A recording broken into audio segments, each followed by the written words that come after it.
Hey everyone, welcome to Exam World, and as you know about the new update on the exam pattern जो कि JNU की VC ने demand रखा है government से, central government of India से, कि जो पैटर्न है हमारे यहाँ मास्टर्स का उसे चेंज किया जाए। मैं आज उस पर बात करूँगा, बताऊँगा आपको कि कैसे बदलाव आ सकते हैं और क्या बदलाव आ सकते हैं, उन दोनों पे बात करूँगा। क्या इस साल वो बदलाव पॉसिबल हैं या फिर अगले साल से होंगे, और उन बदलावों का आपके प्रिपरेशंस पे क्या इफेक्ट पड़ेगा, स्पेशली फॉर 2023 एस्पिरेंट्स, उनके ऊपर क्या इफेक्ट पड़ेगा, उस पर मैं चर्चा करूँगा। अगर आप चैनल पर नए हैं तो सब्सक्राइब करना मत भूलिएगा। साथ ही साथ अगर आप पीजी के एस्पिरेंट हैं, आप 2022 में पीजी का एग्जाम देने वाले हैं, तो आपको एक टेलीग्राम चैनल का लिंक दिया गया है डिस्क्रिप्शन में, और पार्ट ए जो आपके 2022 का जो CUET पीजी है उसके अंदर पार्ट ए में मैथ्स, जीके, इंग्लिश आ रहा है, उसकी free classes exam word provide करवा रहा है। तो वो टेलीग्राम का लिंक आपको जस्ट डिस्क्रिप्शन में दिया गया है, जल्दी से ज्वाइन करिए और डेली फ्री क्लासेस करिए अटेंड, ताकि आप अपना सिलेक्शन कर पाएं श्योर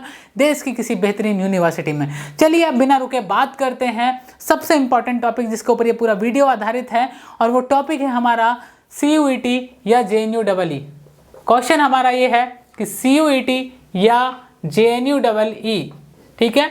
आपको पता होगा, अगर नहीं पता है तो मैं बता देता हूं पहले आपको। JNU के अंदर 2018 में अगर हम जाएं, हम 2019 की बात नहीं करेंगे, हम 2018 की बात करेंगे। 2018 में क्या होता था कि JNU के अंदर, चाहे हम बात करें BA की, आपको पता होगा जैसे JNU के अंदर BA फॉरेन लैंग्वेज में होता है, यहाँ पे अदर कोर्सेस अवेलेबल नहीं है। For example pol science, history, geography, ऐसे कोर्सेस यहाँ BA में नहीं है, मास्टर्स में ज़रूर अवेलेबल है। चाहे हम बात करें यहाँ पे मास्टर्स की, जिसके अंदर हम चाहे हम PISM की बात करें, पॉल साइंस की बात करें, IRM की बात करें, जियोग्राफी की बात, किसी भी सब्जेक्ट की हम बात करें, तो ये UG और PG ये दोनों कोर्स ऐसे थे जिनके अंदर जो पेपर होता था BA में, कुछ हिस्सा MCQ होता था और कुछ हिस्सा कैसा होता था, रिटर्न होता था, ठीक है। राइटिंग पार्ट आता था, इसमें आपको लिखना होता था, पैराग्राफ्स लिखने होते थे इसमें।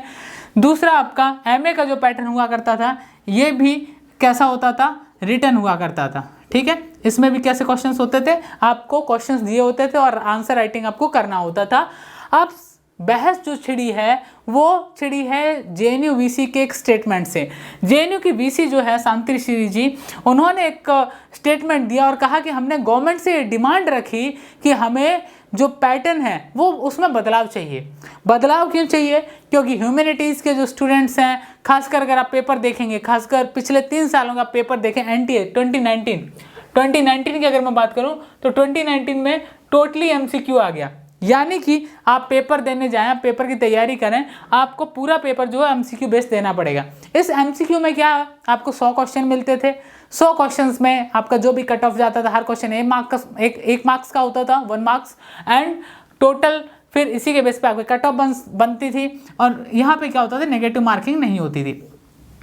खैर, इसका फ़ायदा किनको मिलता था? उन स्टूडेंट्स को मिल जाता था जिन स्टूडेंट्स का इंग्लिश बहुत अच्छा नहीं होता था, गांव के या छोटे शहरों में कॉलेजेस में पढ़े होते थे, उनको इसका फ़ायदा ये मिलता था कि MCQ बेस्ड क्वेश्चन उनके लिए थोड़ा इजी पड़ता था। तो कहीं ना कहीं जो काफ़ी कहीं कि पिछड़े क्षेत्रों से भी स्टूडेंट हैं, वो यहाँ पे पिछले 3 सालों में एक बड़ी संख्या में JNU में पहुँचे हैं।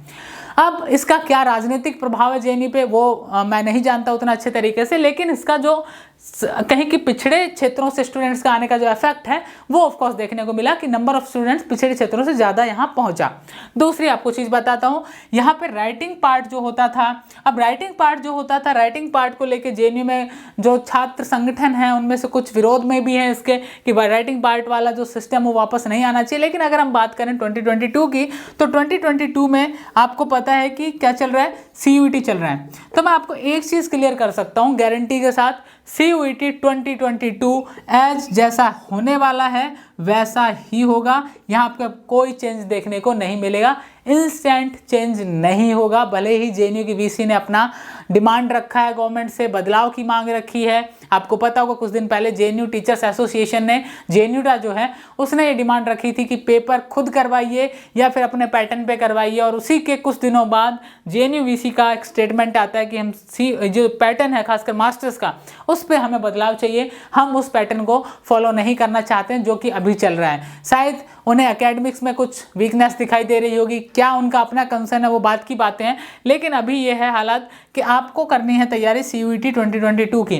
आपको रिटर्न के बारे में टेंशन नहीं लेनी है। रिटर्न अगर होगा भी, बहुत कम चांस है कि होगा, लेकिन अगर होता है तो ये अप्लाई होगा आपका कब से, 2023 सेशन से, यानी 2023 का जो सेशन होगा उससे ये आधारित होगा, उससे लागू होगा। उस समय कहीं ना कहीं आपको ज़रूरत होगी कि आप अपनी राइटिंग स्किल्स पे फोकस करें। बहुत सिंपल सा है, राइटिंग स्किल्स, ह्यूमैनिटीज़ के स्टूडेंट हैं, आपको राइटिंग स्किल्स पे फोकस करना होगा, आपके पास कोई ऑप्शन नहीं है।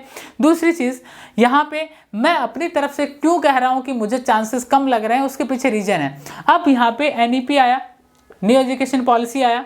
न्यू एजुकेशन पॉलिसी में बोले कि 1 कंट्री 1 एग्ज़ाम, CUET आया, एक देश में एक एग्ज़ाम, एक एग्ज़ाम के थ्रू सब में एडमिशन मिल रहा है, बहुत सिंपल सी बात है। लेकिन यहाँ पे जो सबसे इंपॉर्टेंट है, जैसे CUET आया, मुझे चांसेस कम इसलिए लग रहे हैं, मेरा पर्सनल पॉइंट ऑफ व्यू है, क्योंकि जो UGC है, अगर आज JNU की बात मान लेती है, चलिए मान ली JNU देश की सबसे टॉप यूनिवर्सिटी है, JNU की बात अगर मान लेती है तो कल को DU भी बोलेगा मुझे अपना अलग एग्जाम करवाना है, कल जामिया भी बोलेगा मुझे अपना अलग एग्जाम कराना है। तो ये CUET की जो परिभाषा है ये तो कहीं भी स्थिर रह ही नहीं पाएगी। तो सवाल उठना स्वाभाविक है दोनों चीज़ों पे।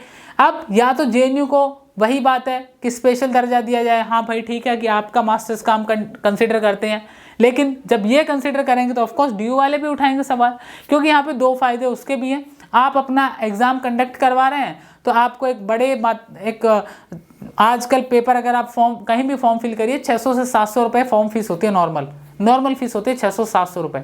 अब आप 500 भी अगर एवरेज लेके चले तो यूनिवर्सिटीज़ को एक अच्छा खासा अमाउंट भी मिल जाता है, ठीक है। पहला फ़ायदा तो इनको ये मिल जाता है। दूसरा, इनके अपने पैटर्न्स हैं, उन पैटर्न्स को ये कैसे फॉलो करेंगे, कैसे चलाएंगे। और हाँ, एक जो एडवांटेज है इसका, वो ये एडवांटेज मिल सकता है कि आपको सारी यूनिवर्सिटीज़ की जो काउंसलिंग्स हैं उसमें हिस्सा नहीं लेना पड़ेगा। सारी यूनिवर्सिटीज़ की जो काउंसलिंग्स हैं वो इसका पार्ट नहीं बनेंगी। अब फ़ायदा क्या होगा कि आपके जो एकेडमिक्स हैं, खासकर क्या है, एकेडमिक्स की बात करूं, अब आप देख रहे हैं कि CUET PG हो रहा है, एकेडमिक लेट होता जा रहा है, डिले होता जा रहा है। अभी तक कोई डाटा नहीं है कि कब एकेडमिक स्टार्ट होंगे। एक वो नेगेटिव पॉइंट देखने को मिल रहा है CUET की वजह से, क्योंकि नंबर ऑफ स्टूडेंट ज़्यादा हैं, उसके बाद NTA के पास उतने संसाधन भी नहीं है कि टाइम पे पूरा एग्जाम कवर करवा पा रही है। CUET UG के एग्जाम कितनी बार कैंसिल हुए आपने ऑलरेडी देखा होगा।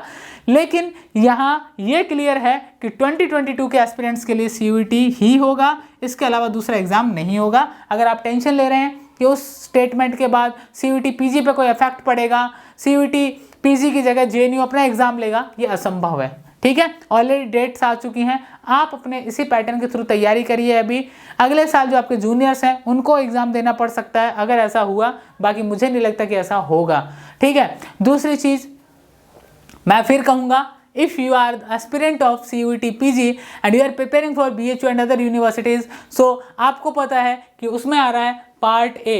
क्या आ रहा है? पार्ट A में क्या है? 25 क्वेश्चन है, जिसमें आपका मैथ्स है, आपका रीजनिंग है, आपका इंग्लिश है और आपका GK है। ये 4 टॉपिक हैं और ये 4 टॉपिक आप डोमेन सब्जेक्ट पे जब फोकस करते हैं तो ऑफकोर्स इस पे उतना फोकस नहीं कर पाते हैं। दैट्स वाई आपको ज़रूरत होती है एक बेहतर गाइडेंस की, क्लासेस की। तो एग्जाम वर्ट विदाउट एनी कॉस्ट, यानी आपसे बिना 1 रुपया लिए free of cost classes provide करवा रहा है। तो आपको अगर ये क्लासेस ज्वाइन करनी है तो जाइए, डिस्क्रिप्शन में आपको टेलीग्राम का लिंक दिया गया है, उसे ज्वाइन करिए तुरंत और उसे ज्वाइन करके करिए क्लासेस एग्जाम वर्ट की टीम के साथ और चुनिए अपना बेहतरीन यूनिवर्सिटी। और किसी भी तरह का अगर आपको डाउट है इस टॉपिक पे, खासकर JNU वाले इस इश्यू पे, तो आप कमेंट करना मत भूलिएगा, आपको कमेंट सेक्शन में भी रिप्लाई मिल जाएगा। Thank you very much and wish you all the best for your upcoming exam, जो कि स्टार्ट होने जा रहे हैं 1 सितंबर से। तो वो एग्जाम्स की आप तैयारी बेहतर तरीके से करिए, अपने डोमेन सब्जेक्ट्स को अच्छे से कवर करिए। डेफिनेटली आप अपने सपनों के विश्वविद्यालय में जरूर पहुंचेंगे, ऐसी मेरी शुभकामनाएं, मेरी टीम की शुभकामनाएं आपके साथ हैं। जुड़ना मत भूलिए एग्जाम वर्ट के साथ। अगर आप पार्ट A की तैयारी कर रहे हैं, जस्ट नीचे जाना है, थोड़ा सा हाथ चलाइए, टेलीग्राम का लिंक दिया गया है। अगर आपको फिर भी कोई डाउट है, आप हमारे कॉन्टैक्ट डिटेल्स आपको नीचे दिए गए हैं, तो आप उन कॉन्टैक्ट नंबर्स पे भी आप मैसेज करके हेल्प ले सकते हैं। Thank you very much, wish you all the best, stay tuned with Exam Vert, don't forget to like, share and subscribe this channel for updates and don't forget to share this video for update to other students who are preparing for masters. Thank you very much.